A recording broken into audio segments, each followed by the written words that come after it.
So welcome everybody to Knowing Your Financial Freedom Number with Megan Flake. She is a realtor and investor. I am going to get to a more comprehensive bio of Megan in just a moment. But for anyone watching this virtually that may be new, see, I already I advanced the wrong slide. Anyone that may be joining new that doesn't know me, hello, I am Margot Drake. I am your host for these wealth building meetups. Stay tuned for the new name, all the new things coming in 2025. But the one thing I wanted to point out, I am a licensed realtor. I'm the CEO of Revenue and builder of multiple seven-figure businesses. My husband and I have worked so hard on our wealth building journey, going from negative 600K to a multiple seven-figure net worth. And the other thing I just want people to take away is that we have turned a 5K investment into real estate into over $2 million investment in real estate.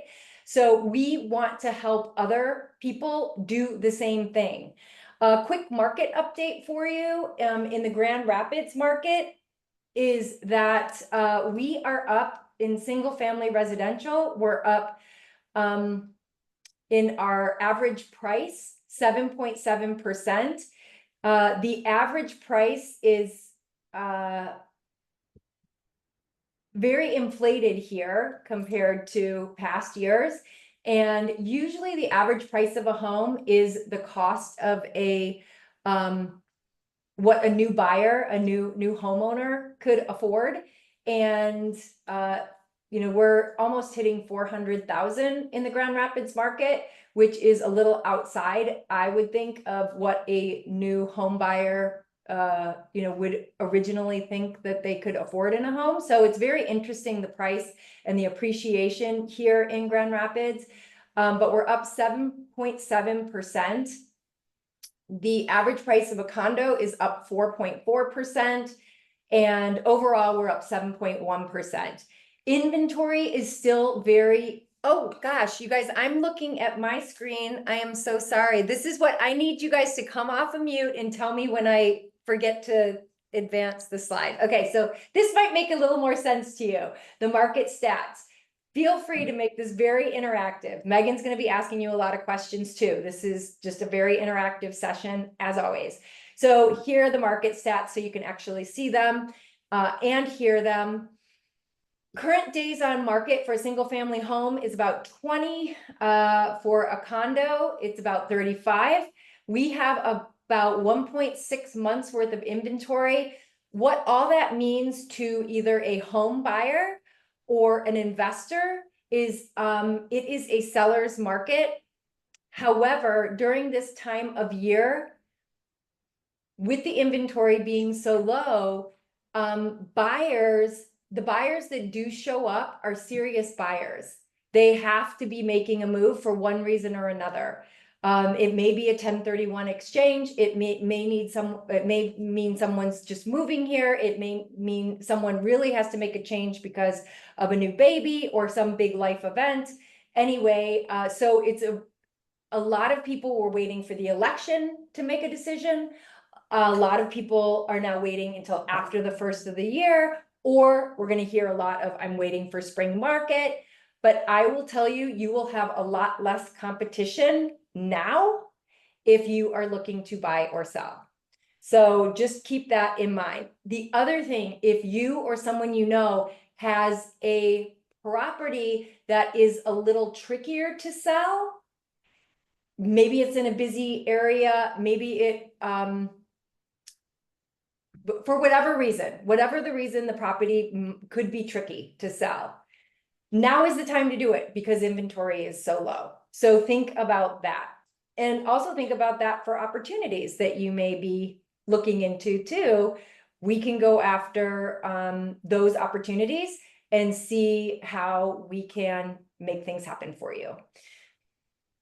All right, so a little bit about Megan's professional background is Megan is a seasoned commercial real estate agent with over 17 years of experience.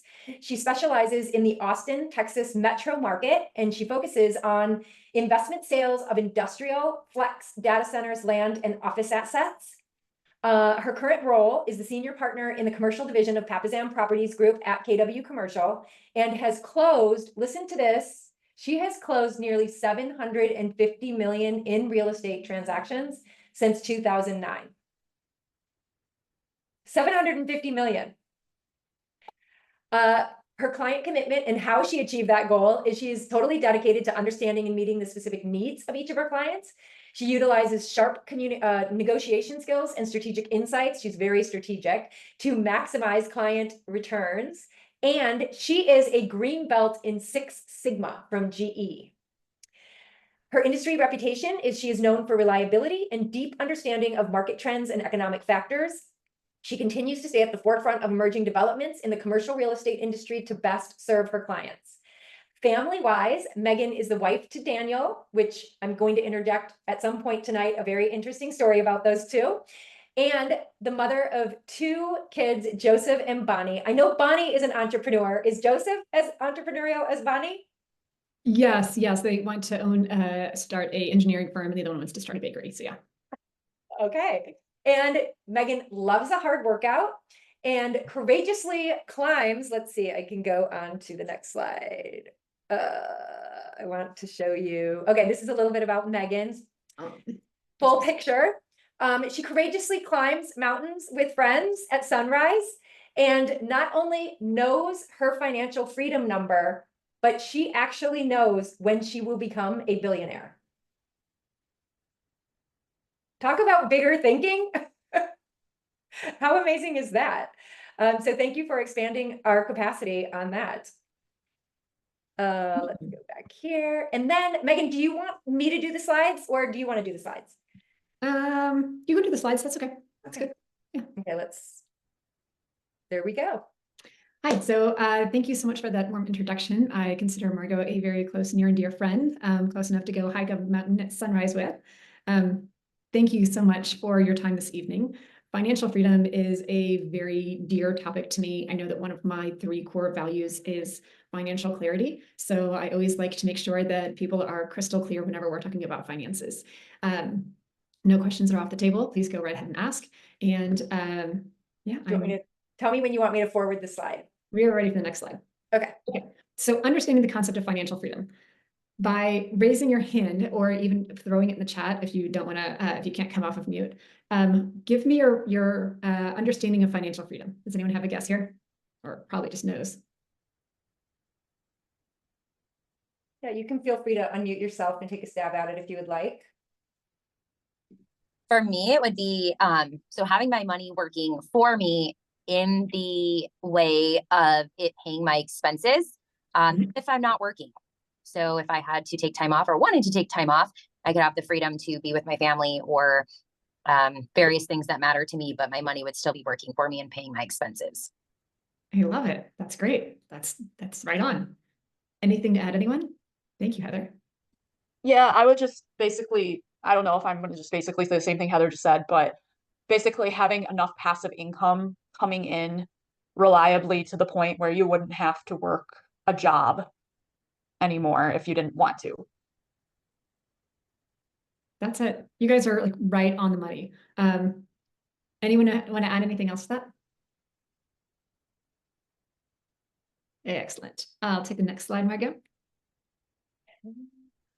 So yes, your financial freedom number is defined as having a streams of passive income that support your living expenses and allows individuals to not have to rely on an active job, an active employment. And so that gives you the lifestyle that aligns with your values and your aspirations. Yeah, nope, one too many slides. Oh. Okay, so importance of financial freedom. First, there's the financial security. So financial freedom gives you this whole, it's almost like a money blanket, right? So it gives you that security of, if something happens, do I have what I need to have in order to move my life to continue to stay? Status quo. Are my needs being met fiscally? We talk about things in Maslow's hierarchy, and bottom row of Maslow's hierarchy is your food, shelter. Are these things being met? And so your financial freedom number, some people call that first level your ramen noodles number. And so it's basically like, can I survive? Yes. So some people get to a place and they have a benchmark and they're like, I am ramen noodles financially free. I can survive, but we are eating ramen. And then there's like a second level, and some people call this like barista financially free. They're like, I'm financially free, and yet I'm a barista part-time at Starbucks because I want health benefits. So I don't want to have to go worry about that aspect of financial freedom, because that becomes the clicker for a lot of people of the security of leaving a job where you're gainfully employed. Health insurance, right? Huge. Another reason why people like passive income and are looking for financial freedom is the initial investment required. So passive income often is you put the money as you ladies just demonstrated, you put your money into the income stream and you let it work. That money begins to make little money babies, and you want those money babies to be counted as your financial freedom. So when I'm looking at my passive income each year, I'm not only looking at the streams that I would think of as passive income in the form of my stocks, my bonds, my annuities, my real estate investments, my securities, any business that doesn't involve me to spend time in it. And I do have a definition for that. So if I get to spend less than 4 hours a week in the business, I can still consider it passive, but I try to fire myself from as many of those jobs as possible, as quickly as possible.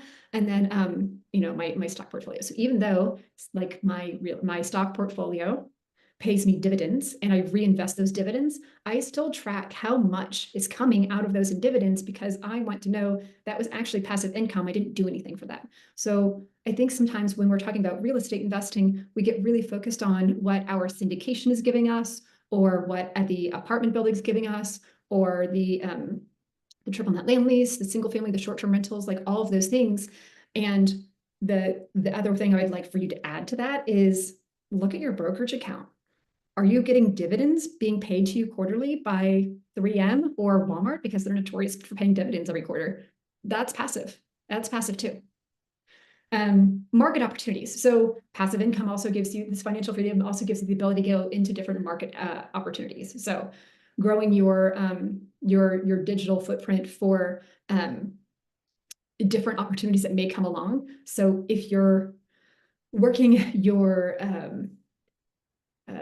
gainfully employed job, you tend to have roughly what you're going to make, unless you're a real estate agent like Margot and I, and then you're like, woo, this is a fun roller coaster. And for anybody else in sales. However, like that passive income, if you are building that up and you're not living off of it while you're gainfully employed, then that gives you different opportunities for investment in the market. So that stream of income that's making money babies for you does give you different opportunities for more passive investing. And then of course, economic downturn. Shit hits the fan. Can I say shit on this recording? Shit hits the fan. Yes, you can. Yes, you can. I know. Sometimes at work, it's no. Shit hits the fan, and you can, and you have a lot more, you can really sturdy batten down the hatches, and you have a much stronger likelihood of weathering the storm. Okay, so I have never heard of passive income being explained in the ramen noodle level and then the barista level. Yeah, so I mean, like we do look at our own passive income in like several different levels, and so there's the FI community. It's called financial independence, and some people call it the financial independence retire early. So that's the FIRE movement. And so there's different levels of the FIRE movement. And some people are calling it FI because they just are looking for financial independence. They're not looking to retire early necessarily. So there's ramen noodles, there's barista, and then there's replacing your actual income for your lifestyle. There's comfortable, and then there's private jet. And so like in some of the financial, reading that I do, it's put into a few different ways. So it can be a lot of fun to determine what your financial freedom number is, but you really can't do that until you know what your living expenses are. So if you know what your living expenses are, then that step is that's the baby step before we ever start talking about like your financial freedom number. So how much do you make? How much are you spending? Incoming, outgoing? Yeah. So the great thing about financial freedom is choice, right? Ramen noodles, financially free, sounds really cool. And yet it doesn't give you like that empowered choice, right? It doesn't, but it also is like a nice security blanket of we can actually survive. Like it's going to be tough, but we can survive right now because we are ramen noodles free. We have to cut down a lot of things. We are ramen noodles free. And so it just gives you this sense of autonomy of being able to move through the world when you're truly financially free and you can say yes to things because it's your choice. And so Dr. Laura getting to move to a financially free place and having the doctor as a vanity plate and not for practice as a title sounds like that's part of your financial journey, and replacing your income through passive income is great. It'll give you so much in the way of financial freedom. What's something that you would do if you were financially free right now, Laura, that you what's something that you would do if you were financially free that you wouldn't do right now? That's a really good question. Well, right now I would love to be debt free. Though the only debt that I have right now is the home that I own, that I live in. I love the opportunity please excuse the noise of my dog in the background. I guess, that's why I'm kind of here. I'm interested in real estate, and right now I don't really have enough of the liquid assets, so to speak, to really get too bold in the area of real estate.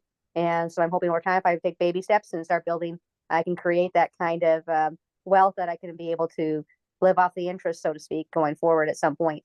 And then I can gradually move out of my current career into a pathway that's just kind of maybe new, exciting, and perhaps even, well, more likely more lucrative than what I can actually do in my current profession. I love that. I love that. Does anybody else want to share something that they would do if they were financially free that they wouldn't do right now? Well, I want to just give kudos to Dr. Laura because she went to medical school and she just said she's debt free except for her home. So I think that says a lot to get through all of that debt. However you took care of that. That is amazing. That is a huge accomplishment. Yeah, I'm very happy to say I don't carry any credit card debt either. So Dang, girl, that's awesome. so that was my first goal, was to get rid of all my debt, and now I'm looking to create greater assets for myself. So Really lifts something off of your shoulders to feel that way, isn't it? it is fantastic. It took me a while to get there, but made it. So Oh, that is so awesome, Laura. Congratulations. Thanks for sharing. Did anyone else have something that they would do like right now, right this moment, if they were financially free that they wouldn't do normally? Well, I have some stuff. I currently do make an effort to get involved in my community and how I can help, like specifically other women in my community. And I just feel like I would be able to do more of that, and that would be really fulfilling to me. I'd also be able to develop more as an artist too, because I wouldn't have to work all the time. Oh, awesome. Love that. So you're really community focused.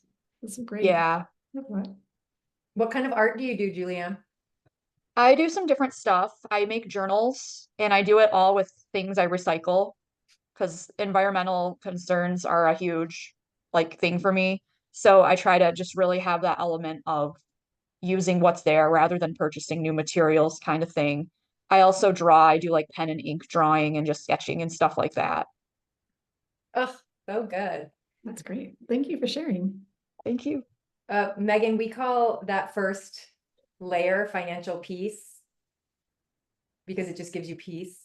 And that was a big goal of ours. And then the next layer, financial freedom. And then the next layer where you were kind of talking about financial abundance and that ability to impact your community, that ability to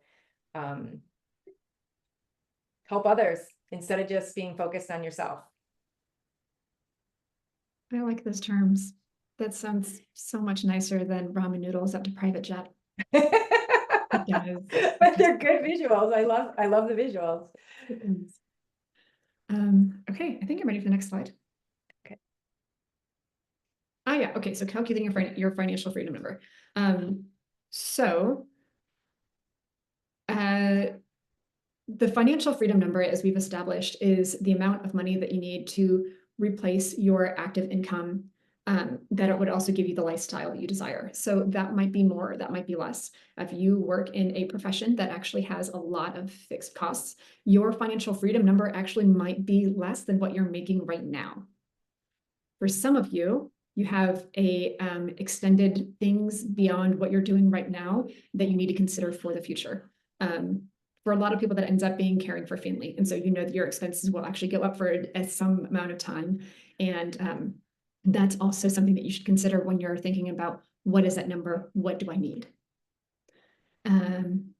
Next slide. Great. Okay. So calculating this, your financial freedom number should be all of your annual expenses that are fixed, variable ones, and then estimating like that financial baseline.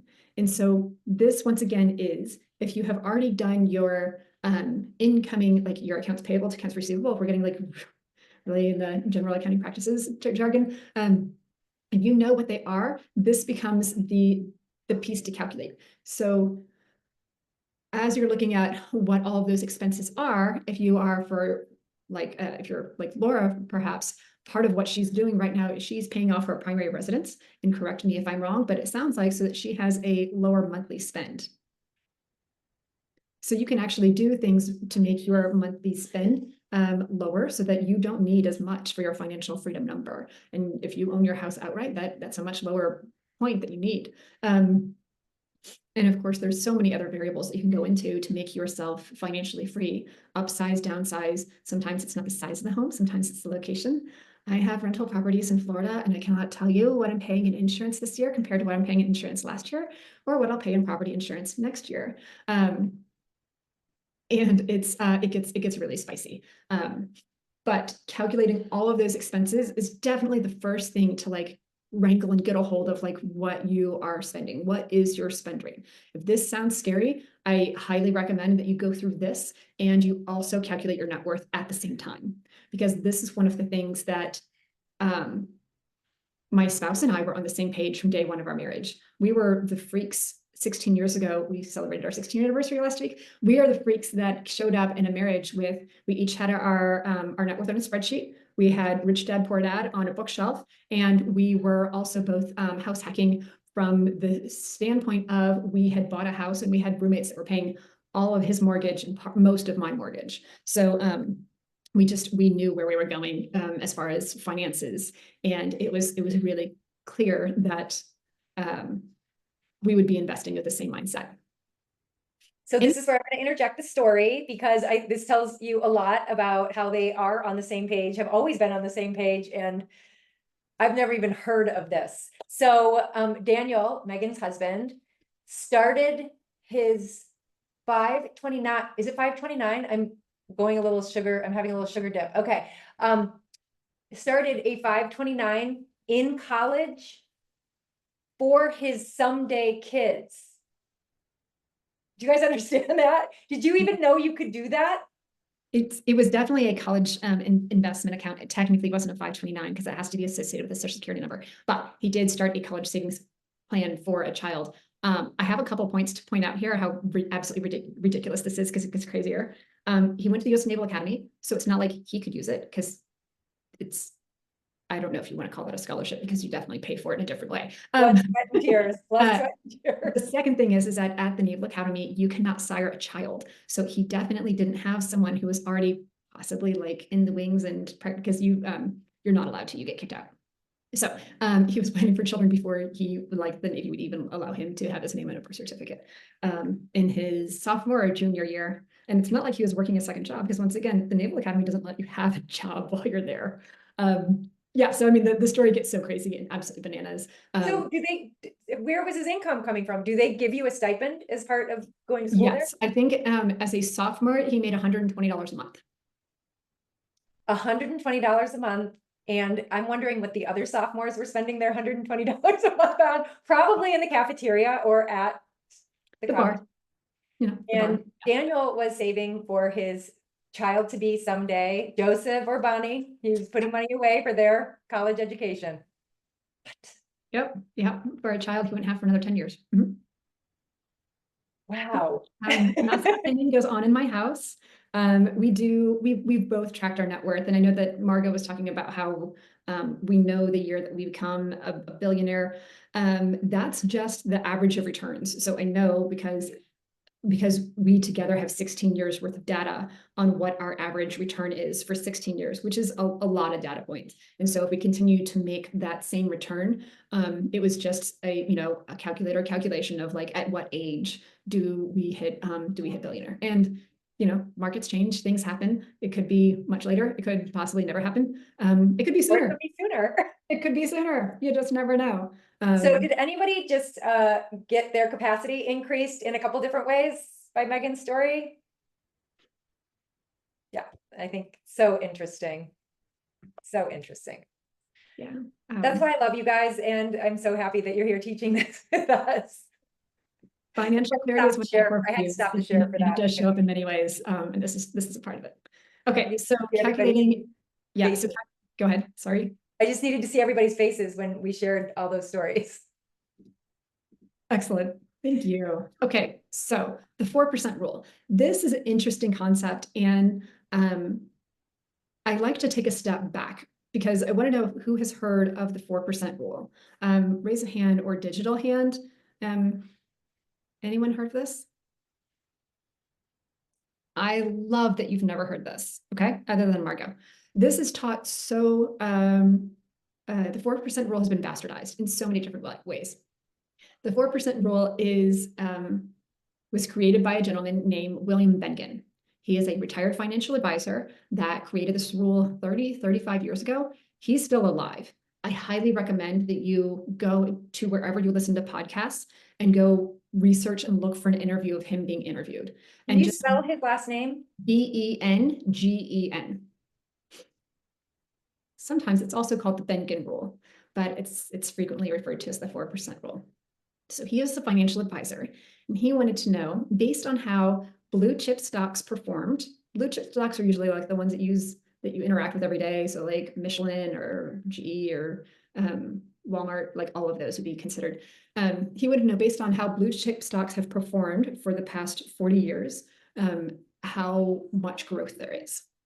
And so what he did is he ran that model, and he had 2 universities that he had help him go through and to run this data. And then he went through and he said, okay, what about companies that are in the S&P 500? And then he came and he went back and he said, well, what about if we add some bonds to it? Because a lot of times when you're talking to a financial advisor, they'll say, what's your risk tolerance, Jessica? And Jessica's going to say, my risk tolerance is here on a 1 to 10 scale. And then they're going to say, great, your risk tolerance is 2, very low. You should have a lot of bonds and very little stocks, right? Jessica says, oh, I'm an 8. And they're going to say, great, you should have a lot of stocks and a few bonds. And she's like, but I'm an 8 and I want to retire in 3 years. They're like, you're probably not an 8, you're really a 6.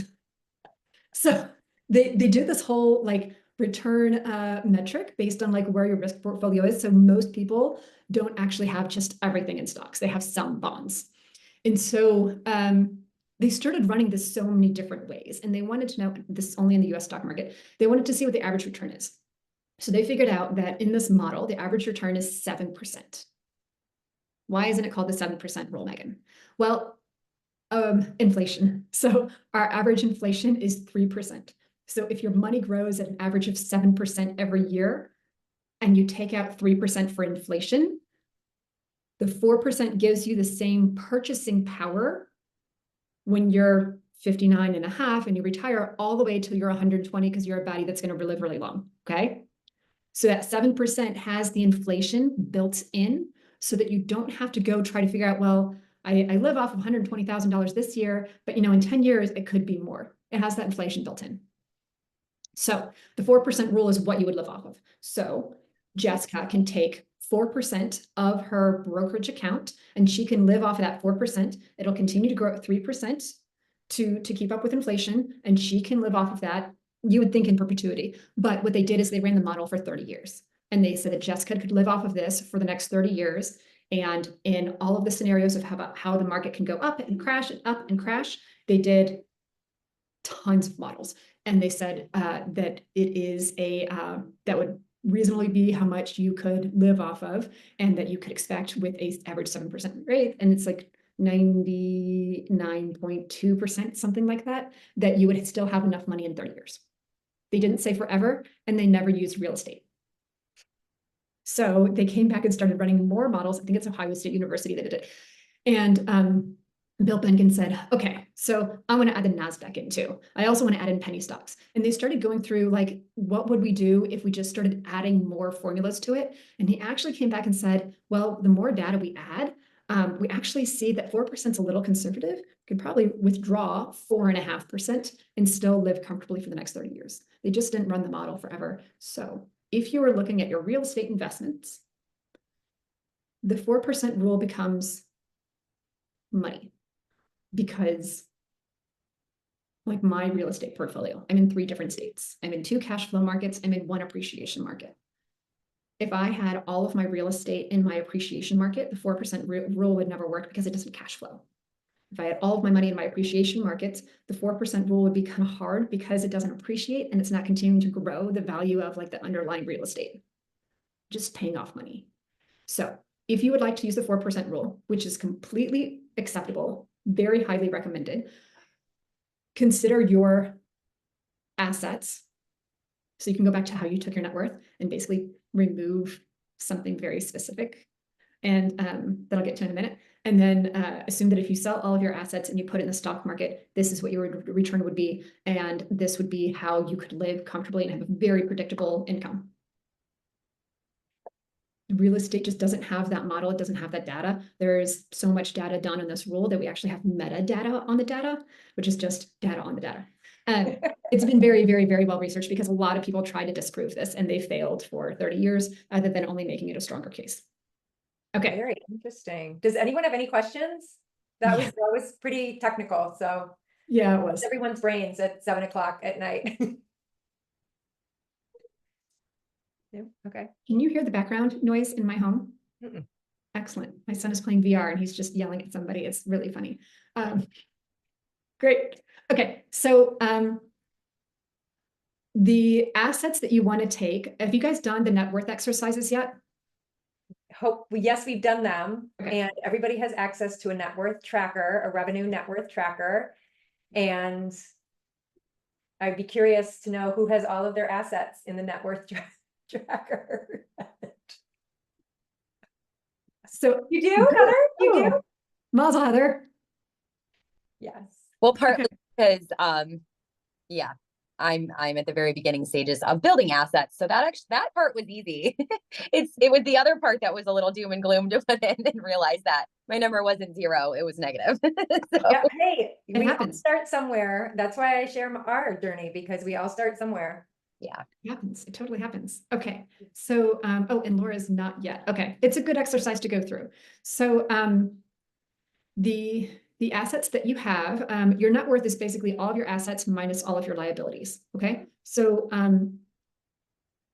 when you're considering what your financial freedom number would be for your the 4% rule, all of your assets that you would sell, you know, your investments in businesses, syndications, real estate, all of those things that you would sell to put into your portfolio for this hypothetical situation, right? A lot of real estate investors use this as I know if I did this, I could do that. And that's like the security blanket that allows them to sleep at night because they know that that is the alternative. The only thing I want you to really completely go into this wholeheartedly knowing is that after you have determined what your net worth is, if you're looking at the 4% rule, you have to take out your house. Because your house is not an asset that you would sell to put into the stock market for a return, right? You need to keep your house, you keep your car. Keep it in your net worth, but if you're trying to calculate the 4% rule, take it out because you got to have a place to live. I want all of you to have a place to live. I want all of you to have a way to get around. Whether it's the car or the bike, go for it. Okay, great. Thank you for allowing me to do that caveat on the, and some businesses will call that, instead of your net worth, they'll call it their net assets. So you could actually look at it as, here's my net worth and here's my net assets. Great differentiation. So 4% rule. Like I said, William Bengen is that the author of that rule. He's still alive. go listen to an interview and get his salty perspective on how many times he's been published and misquoted on what he means. So it's great. It's lovely. It's Do lovely. you have a specific podcast that we can send out in the email, follow-up email? Let me find one. I can look for that. Yeah. Okay. Yeah, that'd be fun. Great to listen to. And YouTube. I actually pull him up on YouTube because he's kind of pretty expressive. Margot, have you ever heard the 4% rule explained that way before? Removing your home in your car? Removing the home, or that Yeah. it's only your brokerage account. It's not your real estate. Oh, not the real estate, just your home. Yeah. No, I mean, have you ever heard it explained where it's just your brokerage account? Like the 4% rule doesn't actually. no. So that's why I'm curious to listen to his podcast. Yeah, he's great. He's pretty smart. Okay. So customizing your number based on your lifestyle. So this is kind of what we were talking about a moment ago. This is our assessing our lifestyle and our impact and understanding like our housing, our leisure, our travel, and understanding not just what our, understanding our regular needs. This was that moment when we took and we understood like what are all of our expenses, and then also going to how will this impact our lifestyle. So if you decided that you were going to just quit being a doctor anymore when you got to ramen noodles, financial freedom, you may not be flying to California twice a year to go visit your brother because that travel is probably pretty pricey from Grand Rapids. And so you need to continue to understand like where that is. And then we also have a huge importance of continuing to track our expenses. By show of hands, who has gone through an expense tracking exercise? We track our expenses. Awesome, love it. Julianne is clapping. She's saying yes. Thank you.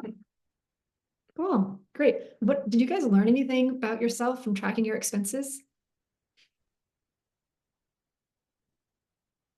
Yeah, that was how I realized how much money I was spending on things that I really didn't need and that weren't good for me. So I think it's really effective. Yeah, that's huge. Anybody else? Yeah, that's kind of the same for me. It's really when I do it, I usually do it monthly. I guess depending on how well I feel that I'm doing. And sometimes I do it and realize, oh, I didn't think I was spending that much money on like the conveniences, right? Whether it be, oh, I'm just going to stop and grab myself food because I don't have to cook tonight or something like that. It might feel like, oh, I only did that a couple of times. And then when you really look at it, it doesn't align with my nutrition goals and my financial goals. So that really kind of helps me to reset. And then it also helps me to see where I can like allot that money for other things. It really just kind of makes me be accountable to, realizing how much $10 here, $10 there can add up. That's awesome. That's huge. So financial freedom really gives you a lot of perspective on how to get there faster, right? Because what we focus on intensifies, expands. What you focus on expands. And I had an interesting conversation, and I would challenge anyone who's in a spouse or a relationship where you have a fiscal checks and balance or commingling or whatever that is. So my spouse and I recently chatted with each other 2 months ago. We have every month something called what I call the State of the Union. We do our monthly fiscal check-in with all of our spreadsheets and where we are in so many different places. And I asked him, what price point do you spend money without checking in with me? And I realized that something about our limit has gone higher, but it's not quite as high as I thought it would be. So full transparency, mine's around $400 and he thinks it's around 2,000 because I go on like real estate conferences and I'm like, but that's my business paying for it. That's not, that doesn't impact our family that pay, my business pays for that. But yeah, somewhere around $400 for me. And he thought he was around $100. And I was like, you bought shoes 2 months ago that were 100. Like, it was so funny because we thought that it was somewhere, but like, I think as you grow further, like it can just be another fun, like check-in on where things are. So apparently I'm not buying a sofa without talking to my spouse. But you can't go to a conference. But I could go to a conference. Yes, absolutely. So I'm sticking with 400. That's an interesting thing to ask each other. Yeah. So, all right. So impacting your lifestyle based on your financial freedom number. Is there anything that you are looking to understand more about a financial freedom number that you weren't getting. Lauren's got a podcast. I love it. Oh, great. Thank you. So one of the ways that people look at how much they would need is in their assets is they take their spend amount, like this is how much I would like to have to be able to spend, and you multiply it by 25, and that's how you would get what you would need in your I know I keep talking about your brokerage account, but this is what you need in your stocks and bonds portfolio for to be able to have that passive income and to live off of the 4%. So you take what your what you would like to live off of each year, and then you multiply it by 25. Do you guys understand that? Can you run an example so people can Absolutely. do that in? So give me a number of what you would like to have to live off of each year, Jessica. Like, what would you like for your, Jessica says, if I had this much income coming in every year, I would be financially free. I'm just gonna pick a round number and say $100,000. Great. So you would take $100,000, you would multiply that by 25. You would need $2,500,000 in assets, in net assets, in order to be financially free.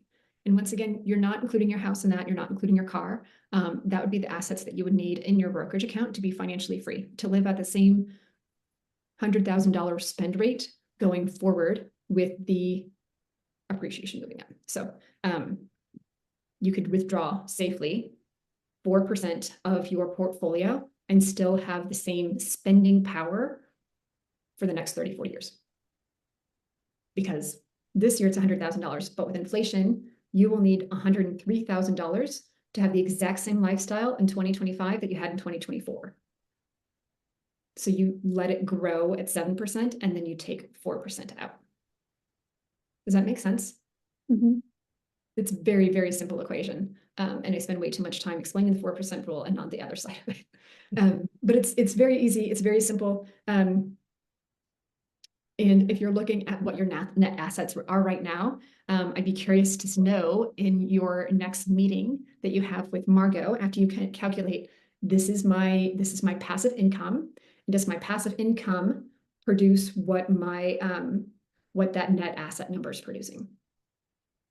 So if I sold everything off and put it all into a brokerage account, would it be producing that? And there's advantages and disadvantages for that. I will continue to have half of my net worth in real estate because I'm a strong believer in the vehicle that it gives me for lifestyle, return, several different things. I think one of my favorite investing books is There's No Free Lunch in Real Estate. That investing philosophy aligns best with how I feel about investing in real estate today. And I think if I was going to summarize it in a board game, it's like Monopoly. You buy the houses, you trade the houses into hotels.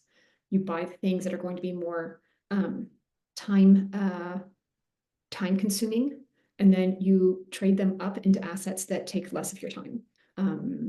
Warehouses, office buildings, those things. And if you are looking to trade into your assets, I know a wonderful real estate agent in Grand Rapids that can help you with it. I'm trying to get all these resources written down and the links provided so you can go out in the email tomorrow.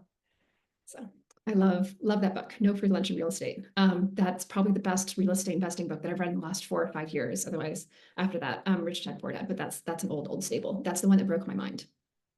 That broke your mind? It broke my mind when I was in college. Yeah, I was in the worst ever book club in college. Myself and my 2 friends, we were also broke. And then we left and went to different cities. And so we would buy a book and then we would mail it to the next person. So at any given time, we were all reading 3 different books. And we couldn't really talk about what we read until it had gone to everybody. And so it was like 4 months after you read a book before you could talk about it. And so like, we were so broke. That's the book. Yeah, There's No Free Lunch. It'll go out in the email tomorrow. It's more of the buy, borrow, die investing thesis than cash flow. And I think it's a smarter way to build. Very interesting. So I think I'm ready for my last slide. Okay. So just to achieve your financial number. Sure. We've talked about a lot of different things. What are you guys investing in, or what do you want to invest in to achieve your financial freedom number? Because sometimes it's great to hear other ideas. Well, I currently know about a couple of, well, one ETF in particular that pays a monthly dividend. So I've been working on that one. Good. Very cool. Love that. I've actually just been trying to learn about how to, I guess, even enter the investing market with like, not only I've heard it a few times of like finding and investments or stocks that pay dividends. But it's a very scary realm to get into without like any knowledge. And so that's what I've been trying to learn about, in addition to wanting to get into real estate investment. So it's kind of I want to do both. Mm. Do you own your house yet? Well, yes. Yes, she That does. was that's a whole nother story. I've owned several. Ooh. Yes, I do. It's just a very precarious situation with that right now. So, but to answer your question though, it still has a mortgage on it. So I'm not like debt free in that way. No, I'm not asking you to be debt free, for sure, not. You may want to speak with your favorite realtor to see if buying a different primary and turning that into a investment and basically house hacking is an option. If you're just trying to get more cash flow, I recommend that you look at things like Sniff Spot, where you can actually rent out your backyard to other people who just want a place to take their dog to go play. If you have a yard that's accommodating to that, you can just make more cash flow off of your existing home. What is it called? Sniff Spot. Just random things.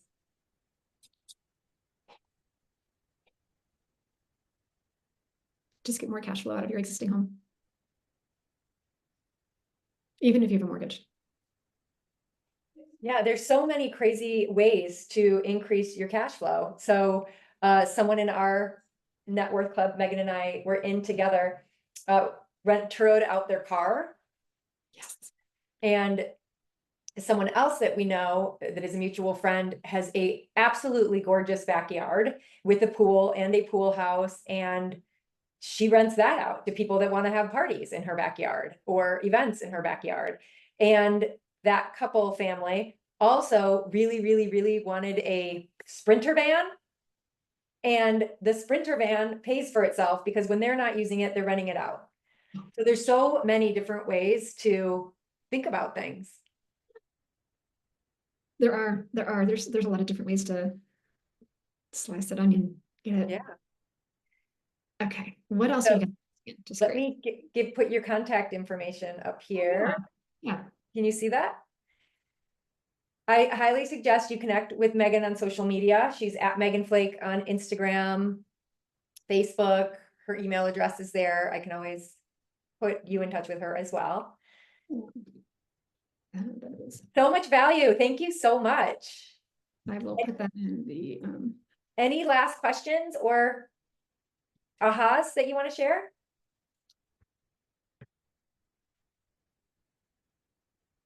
Oh, you put your phone number too. Bless you. I did. Yeah. That's for all the live people. Yeah. So my phone number is, Live. yeah, my phone number is 512-364-0949. So yeah. I love that. Thank you. You get to hear about what's coming next. So you guys stay on for 1 second. I am so excited to share this with you. You can see the slides, right? Okay, 1 second. There we go. Okay.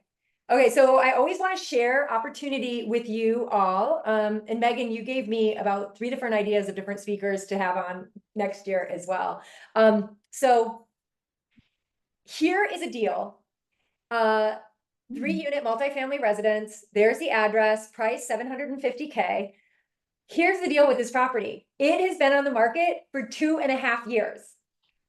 2.5 years. I know. Why? I don't know. Maybe we should find out. Maybe that person's sick of that place being on the market. That is like, it appears to be a rock solid building with a weird archery company in the, on the main floor. And if you look at the pictures on the MLS, It's not great on the inside, but here's what you have to think when you're looking at things, just like that Jen did when she walked into that farmhouse. What do you see that nobody else sees? What do you see that nobody else sees? What is it zoned as? Can it be zoned for 4 units? Can it be zoned for more? I don't know. We could look into it. And then these are the things in the future that I would love to put together syndications for. You know, if we can't do this on our own, any one of us, why can't we do it together and do an investment together? And that way the risk, you know, is less for each of the individual people, but we'll do our due diligence up front to make sure that things work out great as far as everything that we know and all the information that we have at hand. But why has this place been on the market? Is this person not willing to negotiate? Are they sick of it? Could they negotiate? These are the things, this is the way that we have to think when we're looking and we're shopping. Let's go shopping. Not for handbags and not for belts. Let's go shopping for property. Let's have more properties than our handbags and our belts combined. Okay, so and what we are going to do, oh, as always, please, please, please, keep me in mind. If you are in Grand Rapids or outside of Grand Rapids, I can connect you with the best of the best in the area outside of Grand Rapids. My annual meeting, I used to. Oh, there we go. I can connect you with amazing people just like Megan all over the world. If you are outside of Grand Rapids, and if you're here, I would love to help you buy, sell, or invest in real estate. That's homes or investment properties. And then please think of that as your friends may be looking for friends, family in this area. Please think of me, and I would love to earn their business. And then as far as what we are doing next month, thank you guys for staying on. Oh, if you have not downloaded the net worth tracker, scan this QR code. It's going to go out in the follow-up email. Megan, you would love this net worth tracker. I know you probably have your own, but it has a revenue line and it forces you to put your income producing assets above the line. And if they are assets, but they are not generating revenue or depreciating, they go below a line. So you can visually see what is where, what is actually earning money for you, and maybe what's standing still and what needs to be moved. So we have changed multiple bank accounts because of where it was forcing us, where the spreadsheet that we created was forcing us to put information, you know, where it could be better. Okay, this is where I have to look at my notes because this is of course a very out of the box event and I want to make sure I get the description right and I don't confuse anybody. Okay, so I listened to you guys. I heard that you wanted to do something social. So I thought during the holiday season, we are going to do something outside the box. It is called a revenue holiday sip and stroll. It is at my house. So we live in a beautiful condo in downtown Grand Rapids on North Monroe. Join us to celebrate the spirit of Grand Rapids in a festive gathering like no other. You are going to wrap up in your favorite holiday inspired athleisure. Doesn't really have to be holiday inspired, but you've got to be able to walk in it. So you wear comfortable shoes, you wear something cute on top. It can be cute Christmas or holiday theme or not. Just be warm and be comfortable and be ready to walk and come along for a joyful evening of connection and discovery of our great city. So we are going to arrive between 6 and 6:30, bring an appetizer to share, and we are going to kick off the festivities with a pre-walk cocktail. Then we are going to take a 45-minute walk downtown. And I am going to be spotlighting some things downtown that, not all of them, but most of them are spotlighting pioneering women who have shaped our city and share inspirational stories from the past and the present. So I want to show you around town and for you to be inspired by the stories, by the places, and by the people that have shaped our city. And then we are going to come back to our house, and that is where our condo, and that is where we are going to have a chance to eat, drink, be merry, chat, network, get to know each other, and create abundant opportunities together. So this is Wednesday, December 18th, 6 to 8 p.m. Bring your friends, of course, and the actual address will be emailed upon RSVP. And I just thought it would be a really fun way to get out, do a holiday party, but also get some exercise in, learn about our amazing city, and spend some time together. Does that sound fun? Yeah. Hopefully you guys aren't totally confused because it is a little out of the box. That's Megan, so you have cool. Zoom skills that I don't have. So, okay. Thanks, Jess. Have a good night. Thank you so much, Megan. Appreciate you and your time and your expertise that you have shared with us. And thank you all for showing up tonight. Thank you for having me. It was wonderful. Thank you.